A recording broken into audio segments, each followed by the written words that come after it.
खाने की थाली।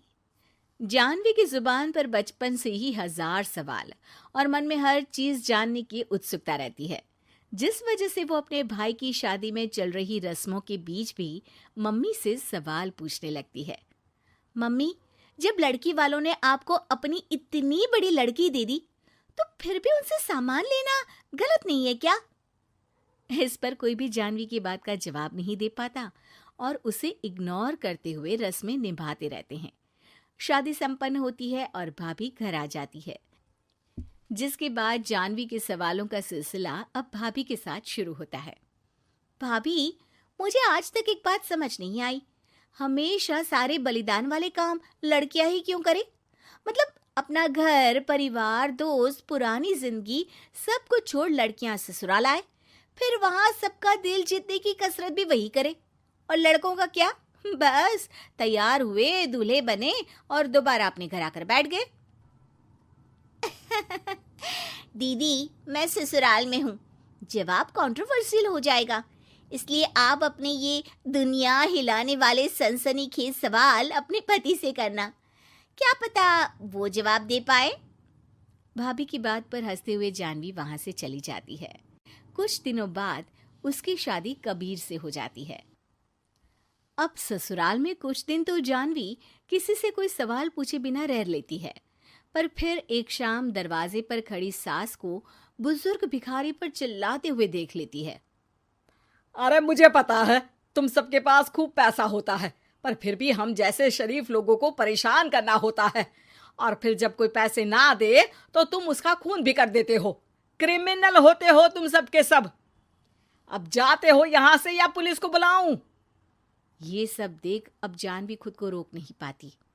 मम्मी, वो आपसे भीख नहीं, खाने की मदद मांग रहे हैं और आप उन पर इस तरह से चिल्ला नहीं सकती। आखिर ये भी तो एक इंसान है, और वो भी आप और मुझसे उम्र में बहुत बड़े। बाकी किसी चीज का नहीं तो कम से कम उनकी उम्र का ही ख्याल कर लीजिए। बहू का ऐसा रूप देख सास को तो जैसे शौक ही लग जाता है। जानवी भिखारी को खाना देकर वहां से भेज देती है, लेकिन इसके बाद से ही सास का उसके प्रति रवैया बदल जाता है। मुझे तो लगा था बहुत शांत बहू लेकर आई हूं, पर ये तो पूरी ज्वालामुखी निकली। अरे इतने दिनों से ये रंग क्या एक भिखारी के सामने अपनी सास की इज्जत उतारने के लिए छुपा कर रखे थे? और कौन से रंग बदलना सिखा कर भेजा है तेरे माँ बाप ने तुझे? मम्मी जी, रंग का तो पता नहीं, लेकिन मेरे मम्मी पापा ने मुझे हर ढंग में गलत के खिलाफ खड़े होना जरूर सिखाकर भेजा है। बहू का जवाब सुन सास गुस्से में वहां से चली जाती है, जिस पर पीछे खड़ा सब कुछ सुन रहा कबीर जानवी के पास आता है। जानवी, मैं मानता हूं तुमने जो किया अच्छे के लिए किया, पर मम्मी से ऐसे नहीं बोलना चाहिए था। अब उन्हें मनाने की जिम्मेदारी तुम्हारी ही है।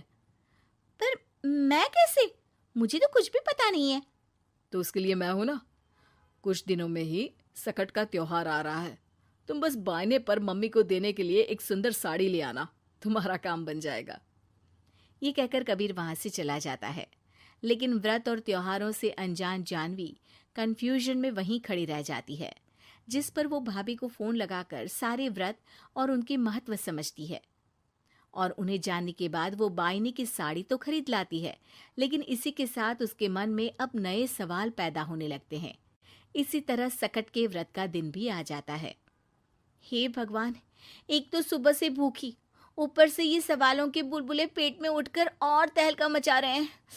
अब क्या करूं, किससे पूछूं? जानवी अपने आप से ये सब बोल ही रही होती है कि सास और कबीर उसके सामने आ जाते हैं। बायने और पूजा की सब तैयारी कर ली? हाँ जी, वो तो कर ली, पर क्या पर? फिर कोई सवाल है? पूछ लो, कहीं पेट में उसे रखे रखे एसिडिटी ना हो जाए। ज्यादा कुछ नहीं, बस पूछना था कि जब ये व्रत बच्चों और दाम्पत्य जीवन की सुख शांति के लिए होता है, फिर इसमें व्रत सिर्फ हम लेडीज ही क्यों रखती हैं? हिस्सेदारी तो दोनों की होती है ना? जानवी की बात सुन इस बार तो सास भी सोचने पर मजबूर हो जाती हैं। ये तो मुझे नहीं पता, और ना हमने कभी किसी से पूछा। बस जो बड़े बुजुर्ग रिवाज बना गए वही चल रहे हैं। इसकी भी कोई वजह जरूर होगी। अच्छा, और ये बायने की वजह? अब बायने से तुम्हें क्या दिक्कत है? नहीं नहीं, दिक्कत कोई नहीं है। बस सोचती हूँ कि अगर व्रत बच्चों या पति के लिए होता है तो हमेशा हर चीज का गिफ्ट सिर्फ सास को ही क्यों मिलता है? अरे पति के नाम पर व्रत है तो उन्हें, और बच्चों के नाम पर जो व्रत है उनमें बच्चों को क्यों गिफ्ट नहीं दी जाती? जानवी का सवाल सुन इस बार सास भड़कने की बजाय शांति से उसका जवाब देती है। वैसे ये सवाल एक बार मैंने भी अपनी सासू माँ से किया था, तो जवाब मिला कि सास की वजह से ही पति मिला है, इसलिए एक थैंक यू और इज्जत की तरह उन्हें ये बायना दिया जाता है। और बच्चों वाला तो मुझे भी नहीं पता। बाकी इस बात की भी कंफर्मेशन नहीं है कि सासू माँ ने ये सिर्फ मेरे सवालों को शांत करने के लिए बोला था या ये सच भी है। सास के जवाब और जानवी के सवाल से अब वो दोनों ही कंफ्यूजन में हैं कि आखिर सच और वजह क्या है। अगर आप लोगों के पास इन सवालों के जवाब हैं तो कमेंट करके सबके साथ ज़रूर शेयर कीजिएगा।